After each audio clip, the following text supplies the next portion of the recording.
AP liquor కేసులో ED విచారణకు మాజీ ఎంపీ విజయసాయిరెడ్డి హాజరయ్యారు. మద్యం పాలసీ రూపకల్పన, కోట్లాది రూపాయల అవినీతి, నగదు విదేశాలకు తరలించడం, అక్రమ షెల్ కంపెనీలు ఏర్పాటు వంటి అంశాలపై ఆయన విచారిస్తున్నారు. ఈ కేసులో 3,500 కోట్లకు పైగా అవినీతి జరిగినట్టుగా ఆరోపణలున్నాయి. గత వైసీపీ ప్రభుత్వ హయాంలో అమలు చేసిన మద్యం పాలసీలో అక్రమాలు, హవాలా లావాదేవీలు, షెల్ కంపెనీల ఏర్పాటు వంటి వాటిపై ఈడీ ఆరా తీస్తోంది.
ఏపీ లిక్కర్ కేసులో ఈడీ విచారణకు మాజీ ఎంపీ విజయసాయిరెడ్డి హాజరయ్యారు. మద్యం పాలసీ రూపకల్పన, కోట్లాది రూపాయల అవినీతి, నగదు విదేశాలకు తరలించడం, అక్రమ షెల్ కంపెనీల ఏర్పాటు వంటి అంశాలపై ఆయన విచారిస్తున్నారు.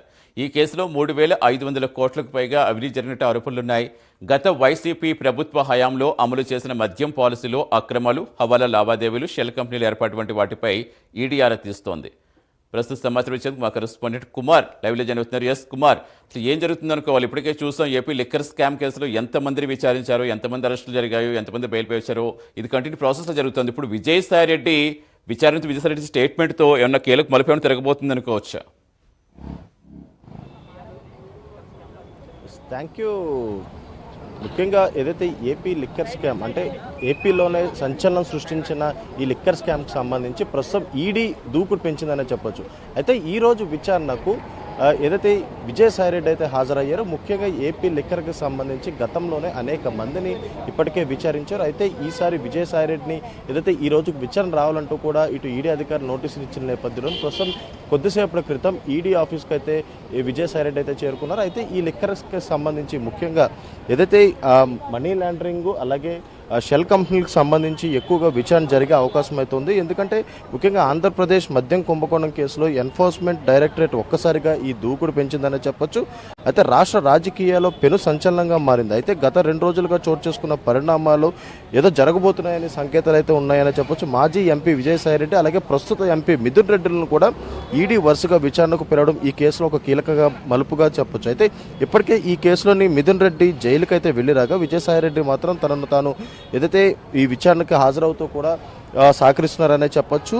అయితే విజయసాయిరెడ్డి ఇటీవల పార్టీ అధినేత జగన్కు దూరం జరిగారు. అయితే రాజకీయాల నుంచి వైదొలిగారు. అయితే వైసీపీకి రాజీనామా చేశారు. సిట్ విచారణలో ఆయన కీలకంగా ఉన్నారని చాలా వివరాలు చెప్పబోతున్నారని అయితే ఉంది. అయితే నిందితుడిగా ఉన్నప్పటికీ ఆయన సిట్కు ఏదైతే అరెస్ట్ కూడా చేయలేదు. ముఖ్యంగా ఈ కేసుకు సంబంధించి అంటే గతంలో ఏపీకి సంబంధించి 3,500 కోట్ల కుంభకోణం జరిగినట్లయితే తెలుస్తుంది. ఈ నేపథ్యంలోనే దీనిపై అప్పుడు ఈడీ అధికారులు కూడా ఈసీఐఆర్ నమోదు చేసిన తర్వాత వరుసగా విచారణలు అయితే చేపడుతున్నారు. అయితే ముఖ్యంగా ఏదైతే ఈ మద్యం కుంభకోణంకి సంబంధించి చాలా మటుకు ఇప్పటికే ఇటు విచారణ అయితే కొనసాగింది. ముఖ్యంగా ఇందులో ప్రధానంగా మిథున్ రెడ్డి కూడా ఏదైతే విచారణకు హాజరవ్వాలంటూ కూడా ఈడీ అధికారులు చెప్తున్నట్లయితే తెలుస్తుంది. అయితే ముఖ్యంగా చూసుకున్నట్టయితే ఇటు వైకాపా ప్రభుత్వం హయాంలో జరిగిన ఈ మద్యం కుంభకోణంలో ప్రధాన నిందితులుగా ఉన్న బాలాజీ గోవిందప్ప అలాగే పెళ్లకూరు కృష్ణమోహన్ రెడ్డి అలాగే కె ధనుంజయ రెడ్డిలకు సుప్రీంకోర్టులో చుక్కెదురైంది. ఈ కేసులో విజయవాడకు సంబంధించిన ఏసీబీ కోర్టు కూడా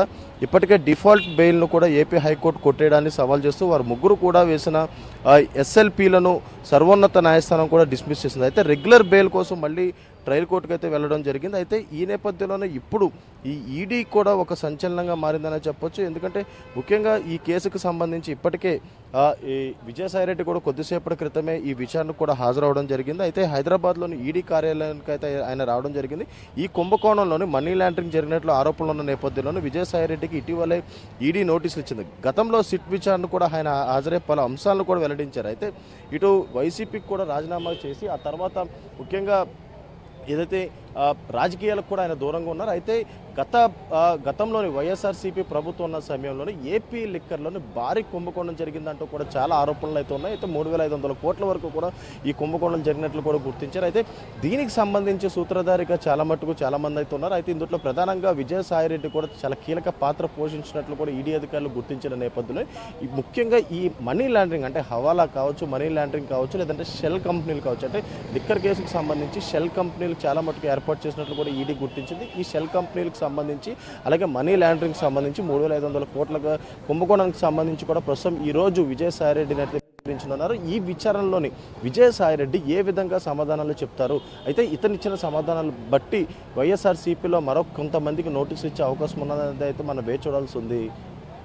డెఫినెట్గా అంటే కుమార్ మీరు చెప్పినట్టుగా సిట్ ఆల్రెడీ 2 సార్లు విచారణకు హాజరైన సిట్లో A5గా ఉన్నారు విజయసాయిరెడ్డి. ఇప్పుడు ఈడీ విచారణకు సంబంధించి కూడా ఆయన ఇప్పుడు చాలా బాహాటంగానే చెప్తున్నారు విజయసాయిరెడ్డి బయటకు వచ్చి అసలు ఏం జరిగింది, అప్పుడు ఏం జరిగింది అనేది కొన్ని ప్రెస్ మీట్లో చూస్తాం మనం. సో ఈ నేపథ్యంలో ఏంటి ఇప్పుడు ఏమైనా కీలక వ్యక్తుల పేర్లను బయటకు వచ్చే అవకాశం ఉందనుకోవచ్చా? అంటే ఇంకా ఎవరెవరికి ఈడీ విచారించింది అనుకోవాలి?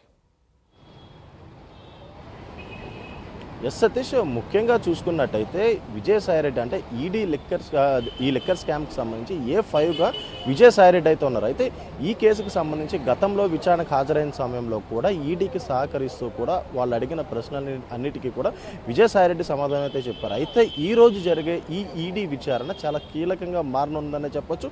అయితే విజయసాయిరెడ్డితో పాటు మిథున్ రెడ్డికి కూడా ఇప్పటికే నోటీసులు జారీ చేశారు. ముఖ్యంగా ఈ లిక్కర్ స్కామ్కి సంబంధించి విచారణకు హాజరవ్వాలంటూ కూడా ఇప్పటికే నోటీసులు జారీ చేశారు. అయితే ఇప్పటి వరకు కూడా ఆంధ్రప్రదేశ్లోని ఏదైతే వైఎస్ఆర్సీపీ ప్రభుత్వం హయాంలో ఉన్న సమయంలోని లిక్కర్ పాలసీలో చాలా మార్పులు చేర్పులు జరిగినాయి. అయితే ఇటు మద్యం కావచ్చు, లేదంటే మద్యం పాలసీలు కావచ్చు, వీటన్నిటిపై వైఎస్ఆర్సీపీ ప్రభుత్వం కూడా చాలా అవకతవకలు జరిగినాయంటూ కూడా ఈడీ కేసు కూడా నమోదు చేయడం జరిగింది. అయితే ఈ లిక్కర్ స్కామ్లోనే ఇప్పటికే 3,500 కోట్లు వరకు కూడా ఏదైతే స్కామ్ జరిగినట్లు ఈడీ అధికారులు గుర్తించారు. అయితే ఈ అమౌంట్స్ మొత్తం కూడా ఇందులో ఎవరెవరి హస్తం ఉంది, ముఖ్యంగా విజయసాయిరెడ్డి అప్పుడు చాలా కీలక పాత్ర ఏదైతే వైఎస్ఆర్సీపీలో అతను ఒక కీలక పాత్ర అనే చెప్పొచ్చు. అయితే గతంలో ఏదైతే విజయసాయిరెడ్డి చెప్పిన దాని ప్రకారం చూసుకున్నట్టయితే ముఖ్యంగా లిక్కర్ కేసుకు సంబంధించి ఏ విచారణకైనా తను హాజరవుతాను, ముఖ్యంగా ఎలాంటి కుంభకోణంలో తనకి ఏ ప్రమేయం లేదంటూ కూడా ఆయన చెప్తున్నారు. అయితే అతనిని ఇప్పటికే A5 కింద ఇప్పటికే చేర్చడం జరిగింది. అయితే ఈ విచారణ అంటే ఈరోజు జరిగే ఈ ఈడీ విచారణలోని చాలా కీలకమైన అంశాలని ప్రస్తావించే అవకాశం అయితే ఉంది. ముఖ్యంగా షెల్ కంపెనీలకు సంబంధించి అంటే గత వైఎస్ఆర్సీపీ ప్రభుత్వంలోని లిక్కర్ స్కామ్ జరిగిన సమయంలోని ఎన్ని షెల్ కంపెనీస్ పెట్టారు, ఆ షెల్ కంపెనీస్ ఎవరెవరి పేర్ల మీద ఉన్నాయి, వాటికి సంబంధించిన అకౌంట్స్ ఎవరు చూశారనే దానిపై పూర్తిగా విచారణ అయితే కొనసాగుతుంది. అయితే మనీ లాండరింగ్ సంబంధించి అంటే 3,500 కోట్ల వరకు కూడా స్కామ్ జరిగినట్లు ఇప్పటికే ఈడీ గుర్తించింది. కాబట్టి ఈ మనీ లాండరింగ్ అకౌంట్స్కి సంబంధించి పూర్తిగా విచారించనున్నారు. అయితే గతంలో కూడా ఈడీ విచారణకు హాజరైనప్పుడు కూడా విజయసాయిరెడ్డి ఒక ధీమా వ్యక్తం చేశారు. ముఖ్యంగా ఈ స్కామ్కి సంబంధించి తనకు ఎటువంటి పాత్ర లేదు, ముఖ్యంగా ఈడీ అధికారులకు సహకరిస్తారని చెప్పారు. అయితే అదేవిధంగా ఈ రోజు కూడా ఈడీ విచారణకు అయితే హాజరయ్యారు. ఈ విచారణలో ఎలాంటి విషయాలు బయటకు వస్తాయని సర్వత్రా ఉత్కంఠ నెలకొందని చెప్పొచ్చు. ఎందుకంటే గతంలో కూడా ఈడీ అధికారులు చాలా మంది లిక్కర్ స్కామ్లో విచారించారు. అయితే దీనికి సపరేట్గా ఒక సిట్ కూడా ఏర్పాటు చేయడం జరిగింది. ప్రస్తుతం ఆ సిట్ కూడా దీన్ని పర్యవేక్షిస్తుంది. అయితే ఇప్పుడు ఈడీ అధికారులు విజయసాయిరెడ్డిని విచారించిన తర్వాత అతను చెప్పే సమాధానాలు బట్టి వైఎస్ఆర్సీపీలోని కీలకమైన నేతలకు నోటీసులు ఇచ్చే అవకాశం ఉందో లేదైతే మనం వేచి చూడాల్సింది. ఎందుకంటే వైఎస్ఆర్సీపీకి ఇప్పటికే విజయసాయిరెడ్డి రాజీనామా చేశారు. అలాగే రాజకీయాల నుంచి కూడా దూరం అయ్యానంటూ కూడా ఆయన ప్రకటించిన నేపథ్యంలోని వెంటనే ఈ లిక్కర్ స్కామ్ బయటపడింది. అయితే ఆ లిక్కర్ స్కామ్ బయటపడిన తర్వాత అందులో ఉన్న కీలక సూత్రధారులు ఎవరనే దానిపై ఇప్పటికే విచారణ కొనసాగుతుంది. ఇప్పటికే చాలా మంది జైలుకు కూడా వెళ్ళడం జరిగింది. అయితే ఇప్పుడు ఈ వీడియో విచారణలోని విజయసాయిరెడ్డి చెప్పే సమాధానాలను బట్టి చాలా కీలకమైన ఏదైతే ఇది ఒక యూటర్న్ తీసుకునే అవకాశం అయితే ఉందో. అయితే వైఎస్ఆర్సీపీలో కొంతమంది అగ్రనేతలకు కూడా దీనికి సంబంధించి నోటీసులు ఇచ్చే అవకాశం ఉందని చెప్పొచ్చు. Satish. Right, thank you Kumar.